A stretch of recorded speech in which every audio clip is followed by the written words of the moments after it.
From navigating the financial docket during the challenging COVID era to taking up the Chief Strategy and Innovation Officer job at Kenya Airways, this week we speak to Hellen Mathuka. This is She Means Business. I am your host, Claire Munde.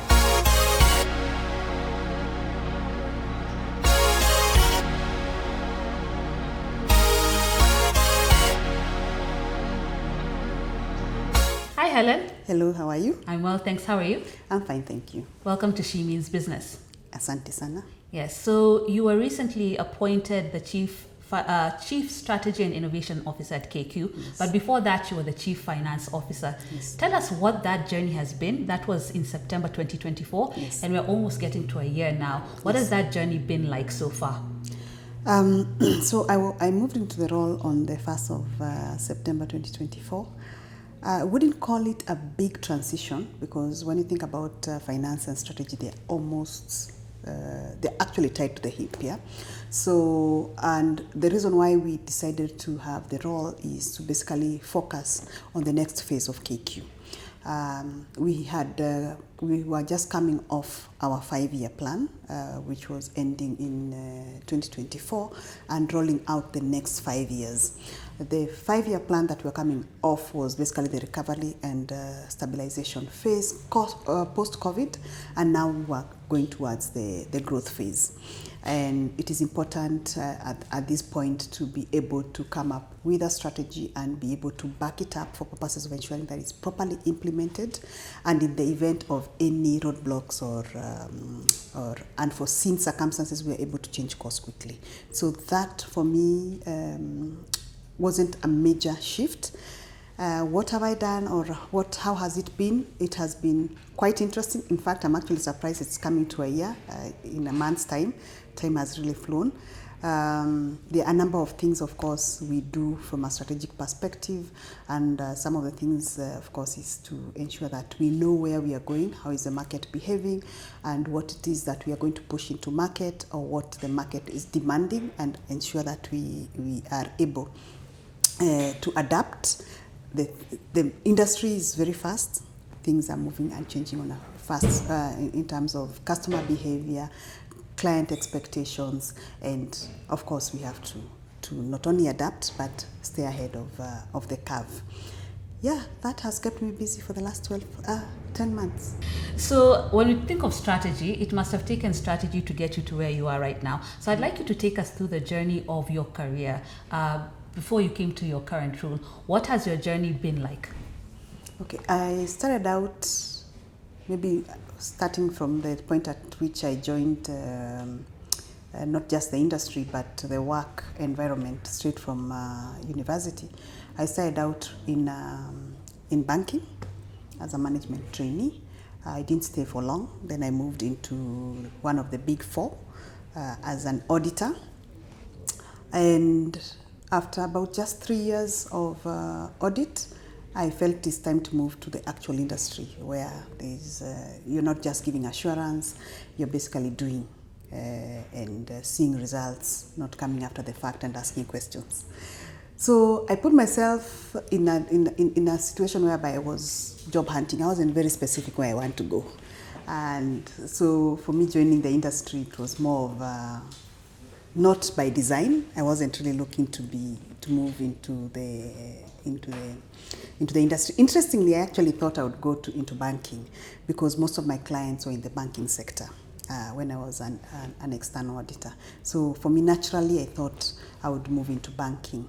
Then came this advert in the newspaper, and Kenya Airways was hiring. I decided, let me try.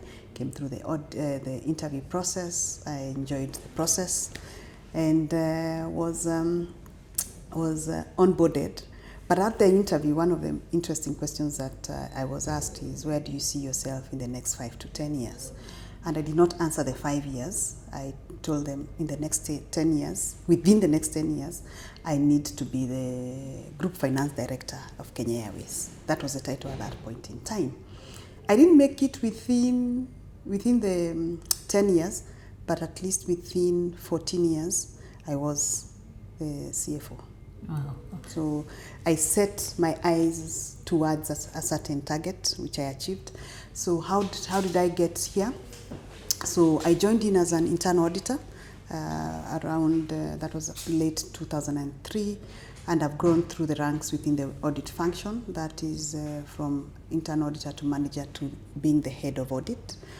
And as the head of audit, you're exposed to the entire business. So you will be able to work with the operations teams, with the technical teams, commercial, and various facets of business, from a control environment, risk identification, and how you basically are able to come up with governance around the various facets of business.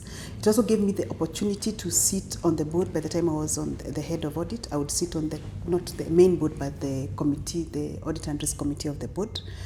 I was reporting to the CEO as early as then.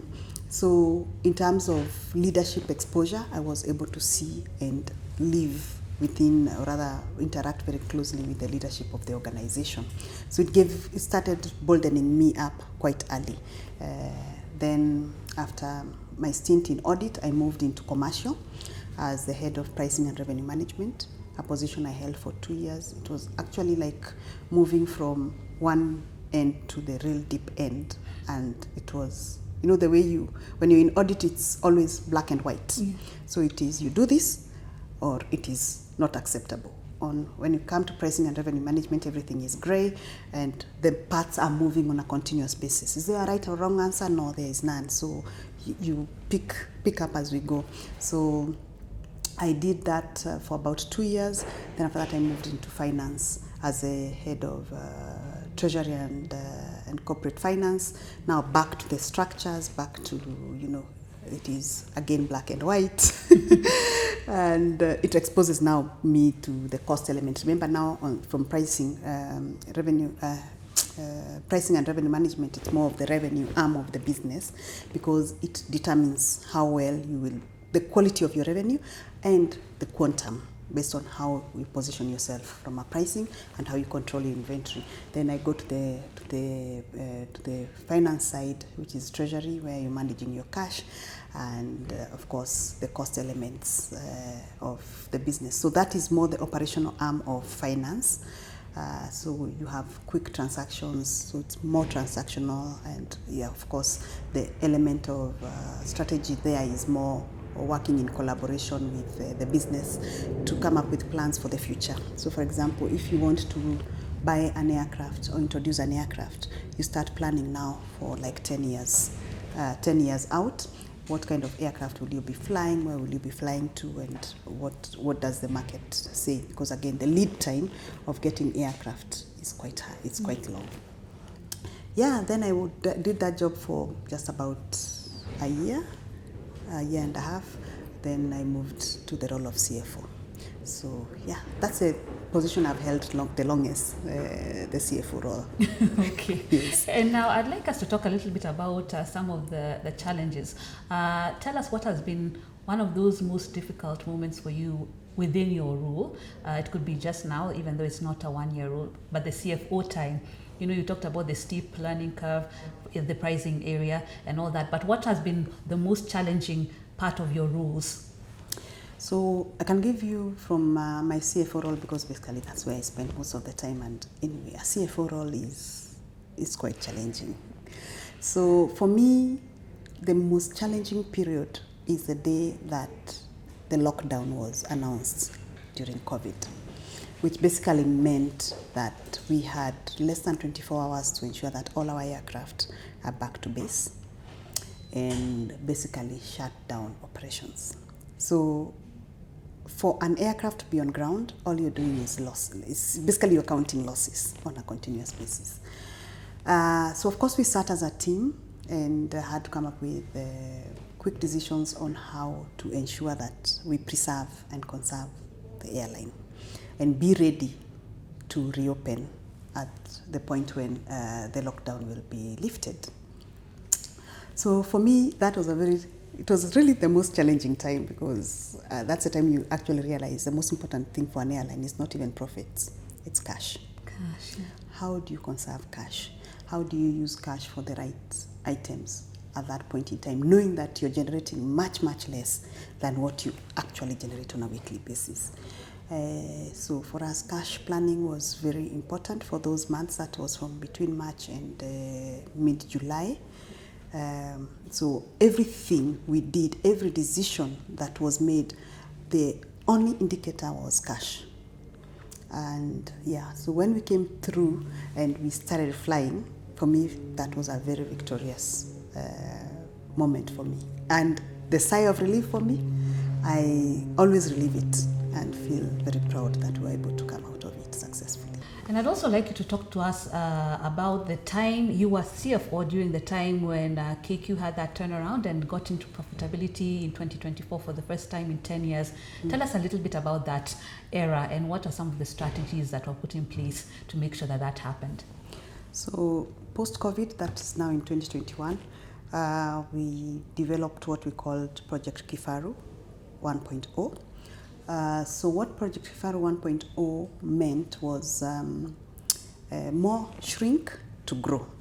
And of course, it's always not nice for an airline to shrink. But given the fact that there wasn't enough demand, that was the most logical strategy to have in place. So that you do not put out so much capacity that there isn't enough demand to absorb that. In an airline, it's like a two-edged sword. You fly too much and don't get the demand, you're losing. You keep the aircraft on ground, you're losing. So it is a very delicate decision on how to manage your capacity and where it is you need to deploy the capacity. So we started very small, identify which routes, and again also markets did not open at the same time. So there are some markets that took time to open and others opened immediately. Then we started seeing demand, so we deploy capacity slowly and watch the uptick. That is now what was determining the revenue aspect. And the major costs drivers, which is the direct operating costs, are mainly driven by the capacity that you're deploying. And also how we utilized our staff, how staff took up leave, so that, remember, leave is also a liability within the organization. So how do staff take up leave so that you're able to match the staff that you, the resources you have from a manpower perspective with the operations that you're running. At the same time, how we were able to now conserve costs. For us, cost was big. We took that opportunity under Project Kifaru 1.0 to renegotiate significant contracts, to be able to get reduced rates through, of course, it's a negotiation give and take, so you extend contracts for you to get better rates. So we successfully did that, and now, of course, we started reaping the benefits by 2023 by reporting the first operational profit in a long period, and of course, culminating in 2024. Yeah, and you talk about shrink to grow. Those are not easy decisions, and I'd like you to talk a little bit about your leadership style. You know, some of these decisions, when you make them, they have implications.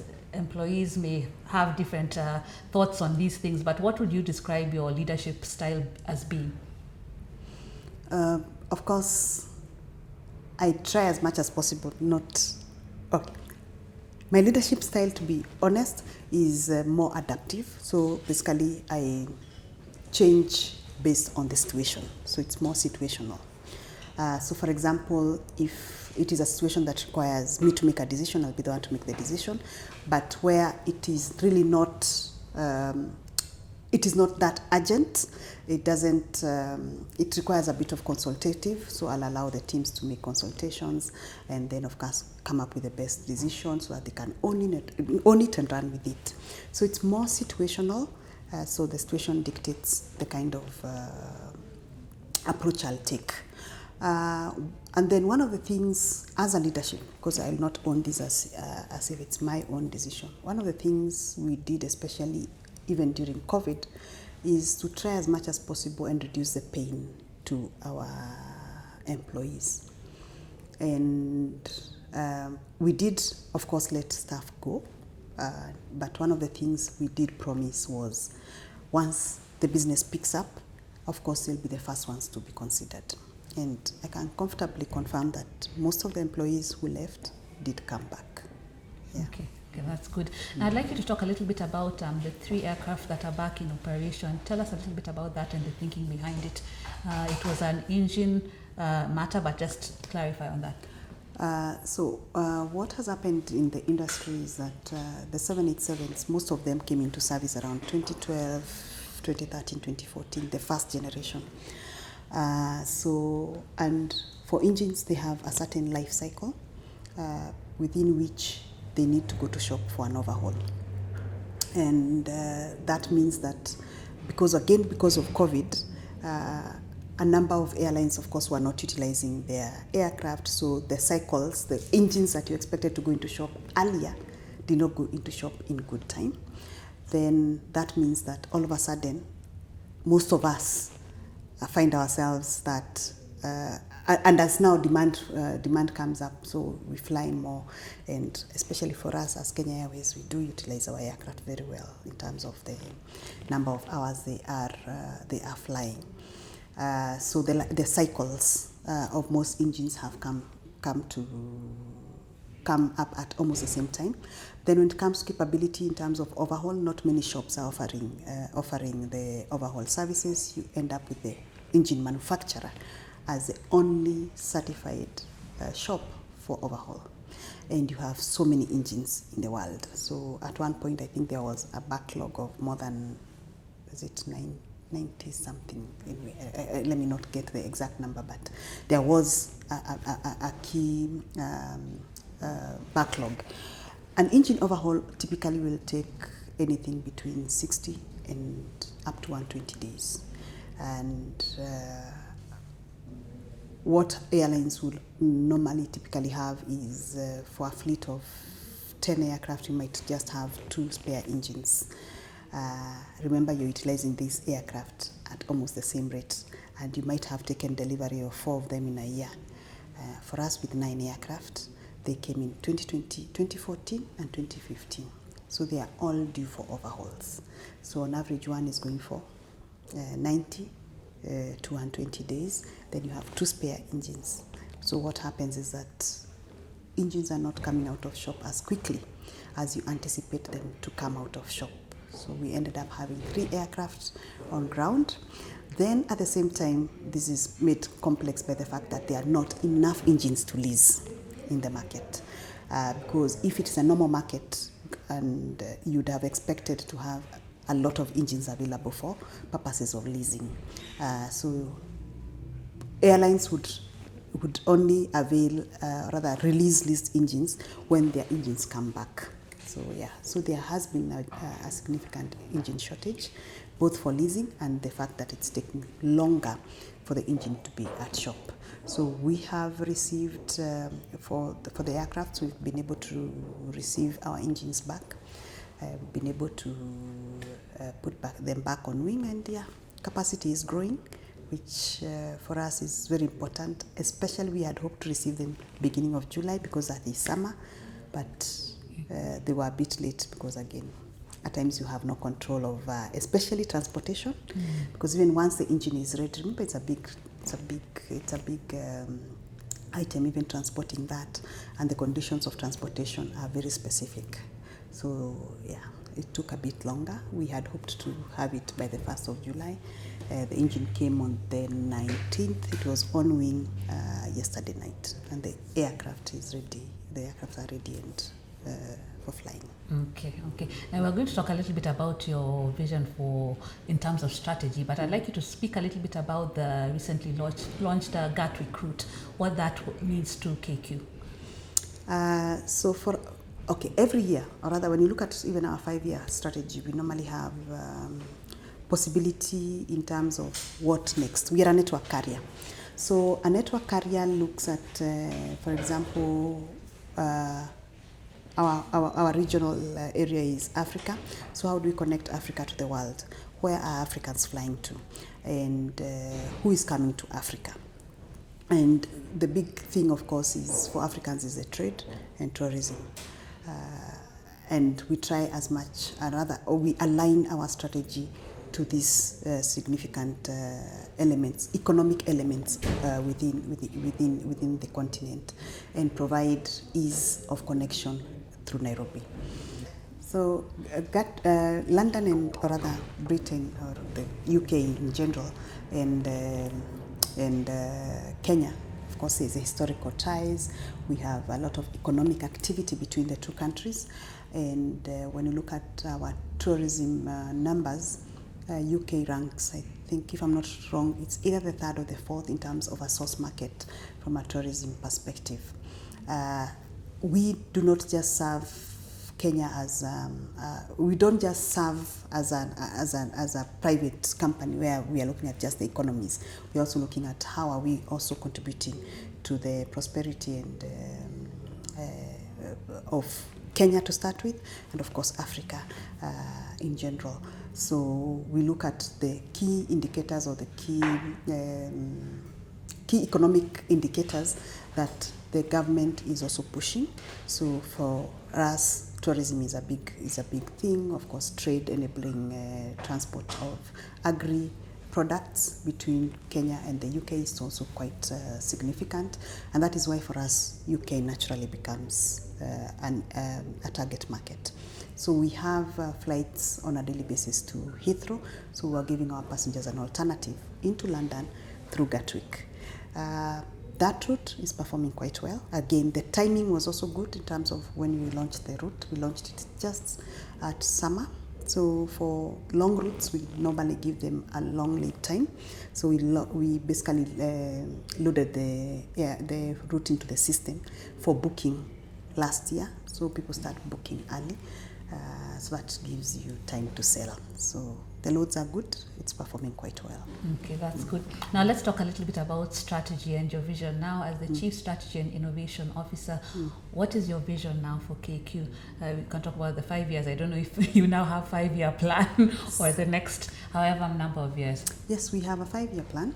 And of course, our biggest, which we draw from the vision, which is to be a sustainable aviation group while preparing the sustainability of Africa. So for us, we know we play in the African space, and we want to see not only markets and cultures being brought together through what we do in terms of creating the connectivity, but at the same time improving livelihoods within the African context. How do we do that? We do it through the way we craft our strategy. We are looking at how the things that we've done in the past, because this is not the first strategy, the things we've done in the past that have been very good, we say we sustain those. There's no need of changing what is not broken. So that is a pillar within our strategy, and say, this we've been doing very well, we don't need to change anything here, so that is sustained. We sustain that and ensure that we maintain the performance at that level. There are things we've not been doing good, and we know we've received feedback from our customers. We actually know, based on the performance indicators, those we say we need to excel. So that becomes a big pillar within our strategy. And then there are 3 pillars. So there is excel, sustain, and grow. So I had mentioned earlier, a small airline is not very attractive. A big airline is very attractive. So how do you grow? You don't grow just organically within through increasing capacity, but you can grow with others, whereby you work together, collaborate, and utilize capacity of other airlines. So that's how you come up with partnerships. And besides that, of course, we are growing capacity.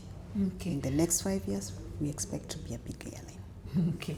Now, I'd like us to shift gears a little bit and get to know you a little bit more outside your work. And I think the first place I'd like to start is, what do you do for fun?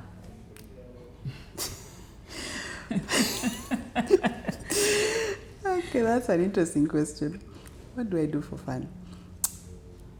I do a lot of things. I actually like watching movies. And for me, I like investigative kind of movies or drama, but most of the investigative ones, whereby there's a lot of suspense. It starts, then after that, you can try and guess what will happen. But those ones I can watch as a way of relaxing. I also like cooking. I really like experimenting. And I will just come out, look at, maybe I'm just going through the internet and I see a nice recipe and I say, wow, I think I have the ingredients in the house. Yeah, I'm going to cook. And again, being a mother of girls, they also want to cook. So the only way to do that and to make it fun is through experimenting. So from time to time they think, today we should do this. And we say yes, so we cook. I'm also very good at hosting. So from time to time I'll also think of just something, it's been a long time since we got visitors, so can we come up with a reason why we need to have visitors? Yeah. And then of course that process of catering, entertaining people, yeah. But besides that, of course, I will do walks from time to time. I've been trying to know how to ride a bike. I've never managed to know how to ride a bike. Maybe I will eventually know. Yeah. But I really fear falling. So that is why I have not been able, but I really admire ladies who are able to ride a bike. So eventually I will work towards that. I've been trying to golf. And yes, I have the entire golf, whatever, but it's just packed somewhere. Gathering dust. It's gathering dust. But yeah, I really hope that I will be able to get around to doing it. First step is that I have tried to, the company has come up with a club for golfers, and there's a trainer, so you pay a small amount of money to, so that's, at least I've enrolled to that one. Okay. So I hope I'll be able to get time and actually take the classes. Take the class. Yes. So I pray that that will happen. Okay. Okay. And you mentioned about your daughters. Tell us, in your role, it's a very demanding role, as you said. Yes. How have you been able to balance, especially during the earlier years? How are you integrating your work and your personal life and raising your children? What was that like? So, especially in my earlier life,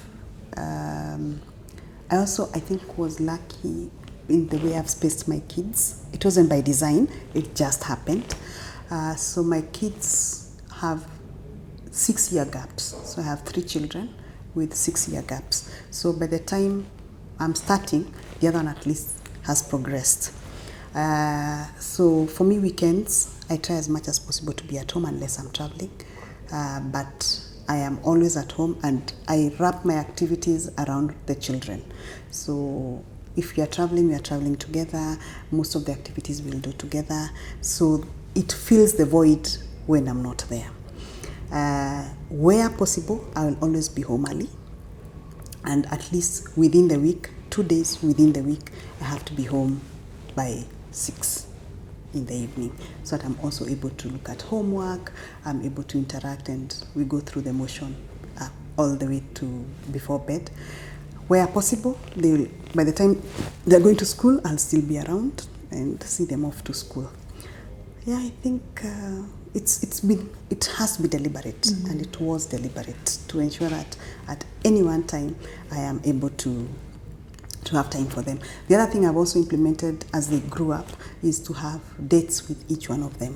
So like now tomorrow, I have a date with my eldest. We are yet to decide where we'll meet.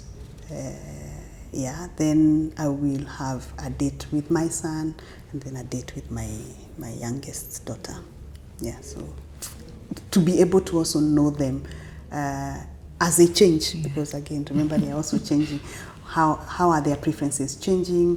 What do they feel? In fact, I even ask for real feedback. Do you feel like I love you enough? What can I do differently? What would you want to see? What would you want me to reduce? And yeah, so I brace myself for those feedback sessions. They're always not the best, but yes, I do receive feedback. Intentional parenting. That's good. Now, I'd like to know, what does success mean to you? So for me, success is not from an individual perspective.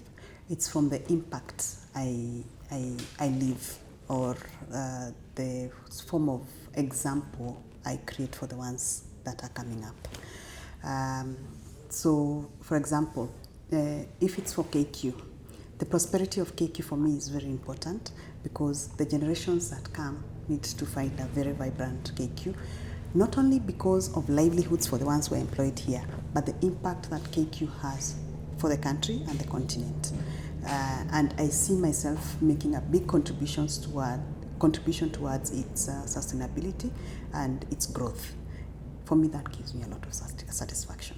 Wow. Now, as we wrap up, I'd like you to look into the camera and speak to that woman who is rising in her career, who is thinking about, okay, how do I get the best out of my career and make an impact? What is that one piece of advice that you would tell her about really leaving an impact in whatever work that she does? Just set your eyes on the goal and work towards it. When I think about aviation, for example, it's one place that things are always changing. You're always learning. So it is important for you not to block yourself in terms of thinking that you've arrived, but be open to continuous learning. And that's the only way you'll have an impact, because you will touch many lives. And at the same time, hold someone's hand on a continuous basis. Then we'll be able to pull each other up. Thank you. Eyes on the prize and have somebody whose hand that you hold. We've been speaking to Hellen Mathuka, the Chief Strategy and Innovation Officer at Kenya Airways. This has been She Means Business. I have been your host, Claire Munde. Until next time, have a good one.